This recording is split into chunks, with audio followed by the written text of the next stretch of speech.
ఇండియాలో బోలెడు వ్యాపారాలు ఉన్నాయి అని ఆఫ్రికాలో బోలెడు వ్యాపారాలు ఉన్నాయి అని ఇండియాలో చెప్పుకుని తిరిగే ఈ ఆర్థిక నేరగాడి ముఠా సభ్యుడు. ఇతను చెప్పిన పనులు తూచా తప్పకుండా అమలు చేసే ఇతగాడి స్నేహితుడు. ఈ ఆర్థిక నేరగాడి చేతిలో మోసపోయిన విధానం. ఒక హారర్ సస్పెన్స్ థ్రిల్లర్ సినిమా తీయటానికి సరిపోయేన్ని మసాలాలు ఉన్న కథ. హైదరాబాద్ నుండి ప్రముఖ బిల్డర్ పేరుతో ఒక వ్యక్తిని జిల్లాకి తీసుకుని వచ్చి తన ముఠా సభ్యుడికి పరిచయం చేశాడు. ఆ సదరు బిల్డర్ పేరుతో పరిచయం అయిన వ్యక్తి తాను జిల్లాలో కొత్త గృహ సముదాయాలు కడతాను అని, స్థలం కోసం చూస్తున్నా అని చెప్పి, ఏది అయినా స్థలం నచ్చినట్లు అయితే అడ్వాన్స్ చెల్లించవలసిందిగా ఈ ముఠా సభ్యుడికి బ్లాంక్ చెక్ ఇచ్చి వెళ్లాడు.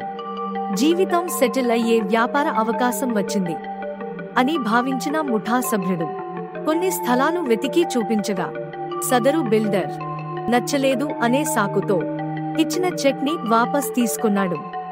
ఒక వారం గ్యాప్ తరువాత ఈ బిల్డర్ ఆ సదరు ముఠా సభ్యుడికి ఫోన్ చేసి హైదరాబాద్లో 3 నెలల్లో 100% లాభం వచ్చే వెంచర్లో పెట్టుబడి పెట్టవలసిందిగా ఆహ్వానించి 50 లక్షల రూపాయలు బ్యాంకు అకౌంట్కి బదిలీ చేయించుకుని మోసం చేశాడు.